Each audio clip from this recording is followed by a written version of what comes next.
Astagfirullah.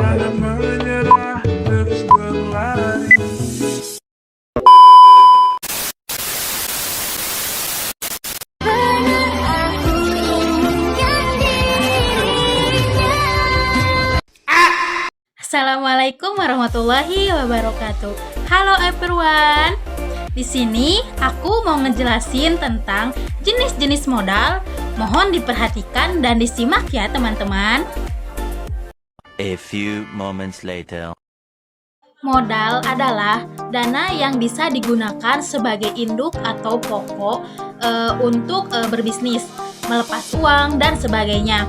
Dalam artian lain, modal adalah harta benda atau bisa berupa dana, barang, dan sebagainya yang dapat dimanfaatkan untuk menghasilkan sesuatu yang dapat menambah kekayaan dan keuntungan. Modal bisa juga diartikan sebagai sesuatu yang digunakan seseorang atau perusahaan sebagai bekal untuk bekerja, berjuang, dan sebagainya. Jika kita disimpulkan, modal merupakan sesuatu hal yang berupa uang, barang, aset lainnya yang dapat kita manfaatkan untuk menghasilkan keuntungan dalam menjalankan usaha.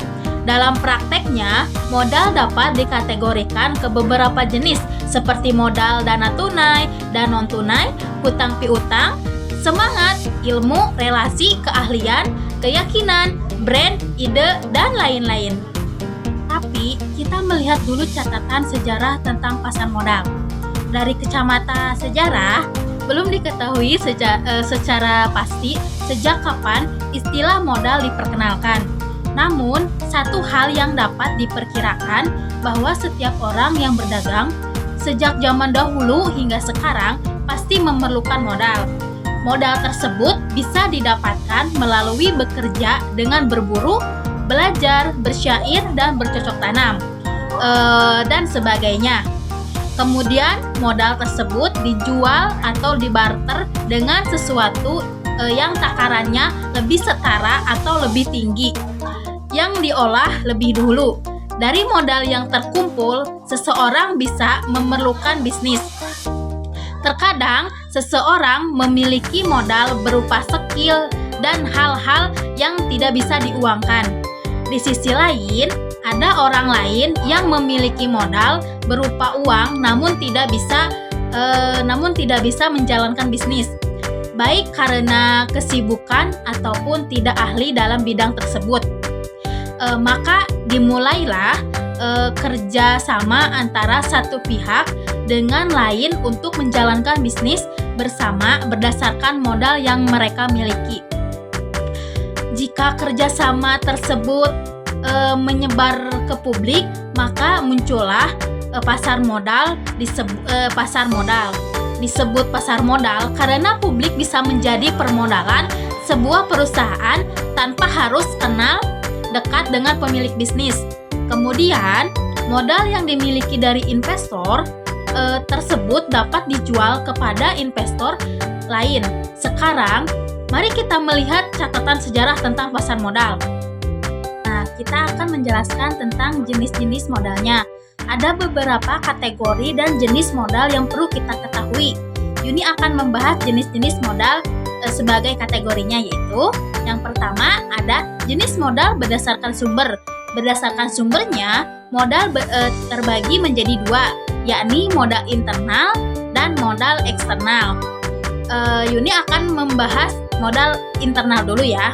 Modal internal adalah modal yang berasal dari kekayaan pemilik perusahaan, modal para pemegang saham, penjual surat berharga, atau modal yang didapatkan dari laba perusahaan.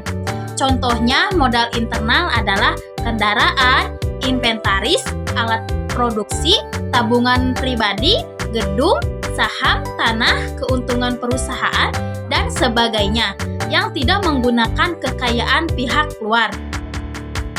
Yang kedua yaitu modal eksternal. Modal eksternal adalah modal yang didapatkan selain dari kekayaan perusahaan. Modal tersebut bisa didapatkan dari investor atau kreditur seperti bank, koperasi, pinjaman personal. Biasanya, modal eksternal diperlukan karena keterbatasan sumber modal internal yang ada. Pengelolaan perusahaan khawatir modal internal tidak dapat mencukupi untuk menjalankan ataupun mengembangkan aktivitas bisnis. Contoh modal eksternal adalah pinjaman dari bank atau koperasi, gaji karyawan yang belum terbayar, biaya produksi yang belum dibayarkan ke supplier, investasi yang disetor oleh investor. Ada jenis modal berdasarkan pemiliknya. Berdasarkan pemiliknya, modal ini dibagi menjadi dua, yaitu modal perseorangan dan modal sosial. Nah, Yuni akan membahas modal perseorangan dulu ya. Nah, modal jenis ini merupakan modal yang berasal dari seseorang. Kelebihan dari modal perseorangan yaitu memudahkan berbagai aktivitas bisnis dan memberikan profit yang optimal kepada pemiliknya. Contoh modal jenis ini seperti pribadi, deposit, dan saham. Nah, yang kedua yaitu modal sosial. Jenis modal ini adalah modal yang dimiliki oleh masyarakat. Modal ini memberikan manfaat bagi masyarakat secara umum dalam melakukan aktivitas bisnis. Contohnya yaitu jalan raya, pelabuhan, pasar, jembatan, dan stasiun, dan lain-lain. Nah, sekarang Yuni akan menjelaskan manfaat modal. Melihat berbagai penjelasan yang tadi, Yuni bisa menyimpulkan bahwa modal merupakan salah satu elemen yang sangat penting dalam dunia bisnis. Kira-kira apa saja sih manfaat modal bagi aktivitas usaha? Nah, yang pertama adalah menyediakan bahan baku, yaitu sebelum melakukan proses produksi pasti memerlukan bahan baku. Pengadaan bahan baku memerlukan modal. Nah, yang kedua yaitu melakukan proses produksi. Yaitu untuk melakukan proses produksi tentu kita memerlukan biaya seperti air, mencuci bahan, sabun, bahan bakar, listrik, gas, dan sebagainya. Yang ketiga yaitu mengurus perizinan usaha. Memiliki izin usaha sangat diperlukan bagi sebuah unit bisnis, terlebih jika ingin mengadakan kerjasama dengan pihak-pihak luar dan dalam jumlah yang besar. Dalam pengurus izin usaha dan perlu menyiapkan modal karena terkadang memerlukan jasa notaris. Yang keempat yaitu mengurus hak paten. Sebagai karya dalam aktivitas usaha mungkin unik dan rawan untuk diakui. Sebagai hak perusahaan lain, maka perlu sekali untuk mengurus hak paten agar produk tersebut terdaftar atas nama kita. Mengurus hak paten juga memerlukan modal. Nah, manfaat yang kelima yaitu membayar gaji karyawan. Karena banyak aktivitas dalam menjalankan usaha dapat memerlukan bantuan orang lain. Kita perlu memerlukan modal agar dapat memenuhi hak karyawan dengan gaji yang sesuai dengan kesepakatan antara perusahaan kita dan karyawan. Selain itu, tunjangan asuransi, uang lembur juga menjadi catatan.